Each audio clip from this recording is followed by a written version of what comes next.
quick and easy digital glitch in After Effects. Got my clip on the timeline, effects and presets, VR digital glitch. Apply that to the clip. Go to the distortion drop-down menu. The color distortion is how separate the colors become. So if we increase it, you'll see that the RGB starts to split more. The distortion evolution is just animating the glitch itself, and the color evolution is animating the RGB split. There's two simple ways to animate this effect. We can keyframe the distortion rate by clicking the stopwatch, 0, moving into our clip, ramping it up to 100.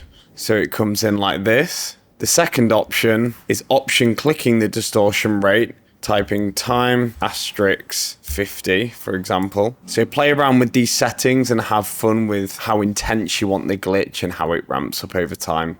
If you found this tutorial helpful, then subscribe to Astrella for daily After Effects.